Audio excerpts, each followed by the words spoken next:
Today we will see how to solve the linear programming problems graphically. So first let me explain you why it is used and what is the use of it.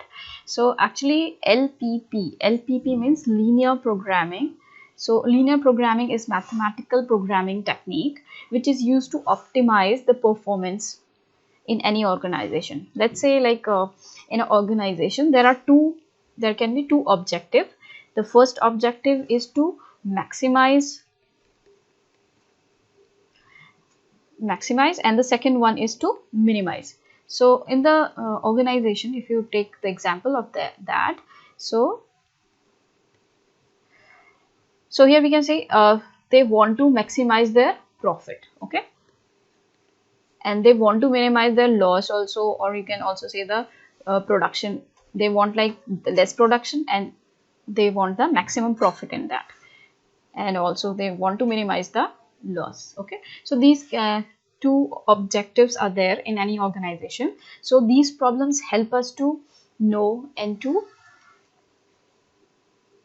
maximize the profit or minimize the some quantities. And now this problem, this method is used if we have two variables only. Like you can see, we have two variables x and y. If we have more than two variables, then this method is not applicable to that. So here I've taken this problem, maximize z equals to minus 3x plus 4y, and which is subject to constraint. These equations are called the subject to constraint.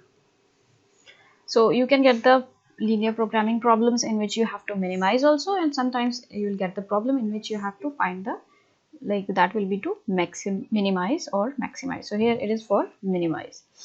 And here you can see this, it is subject to constraints. Here these things are given to you.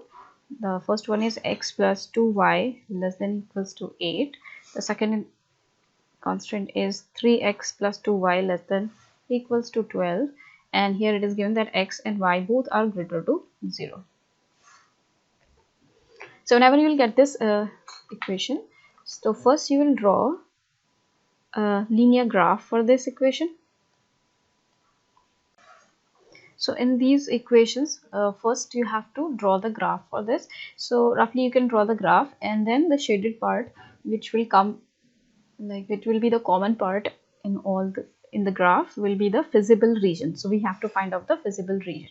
So let's draw the graph for the first equation. So you can write this equation, first equation, as x plus 2y divided by 8, here also divided by 8, less than equals to 1. So here we can say we will get x by 4, y by 4, less than equals to 1. So you can roughly draw the figure of it. Let's say this is, so here 4. So you'll get a line like this. This is the line for x plus 2y equals to 8. So this we have drawn for the first line.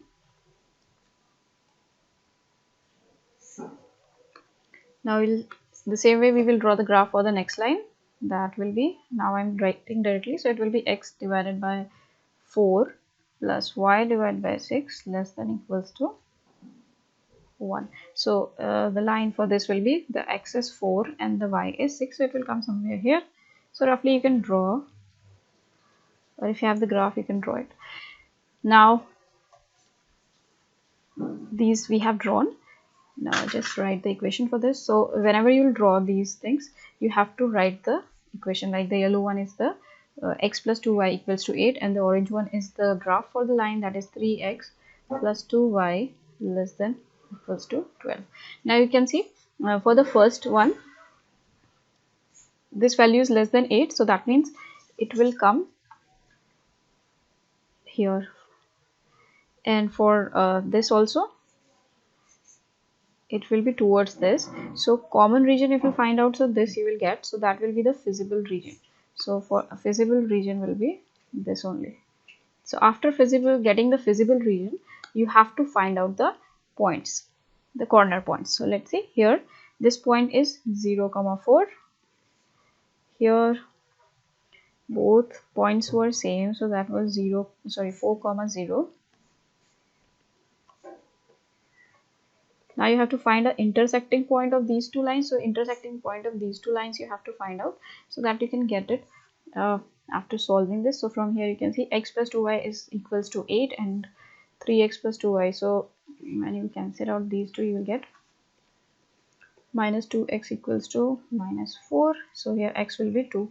So when x is 2, then y will be 3. So this point you will get, this intersecting point will be 2, 3. So like this you have to find out all the corner points of the feasible region. So that we have done. Now I will draw a table, and then so now you'll make a table for this. So here in the table you will write the corner points.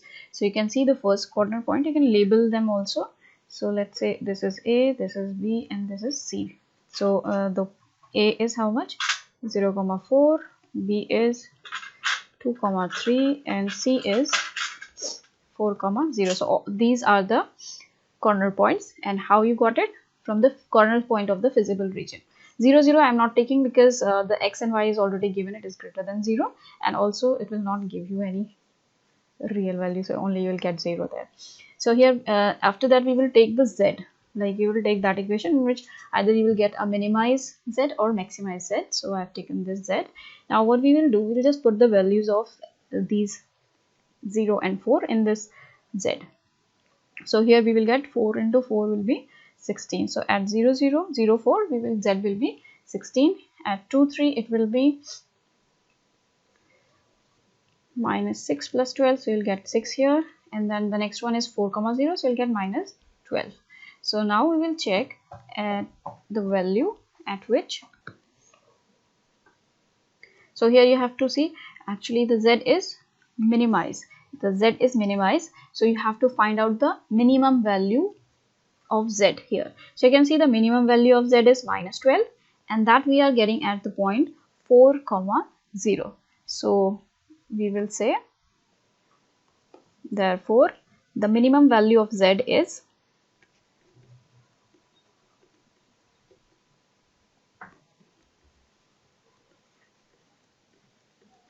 minus 12 at which points? At 4, 0. So that will be our answer, that the minimum value is minus 12, and that we will get when the x is 4 and y is 0. So like this only you have to do. And if you will get the maximize z, like we need to find out the maximum value of z, that time you will take the maximum value. Right now we are finding the minimum value, that's why we have taken minus 12. If it would be maximized, in that case we will take 16 only, and the whole remaining process will be same.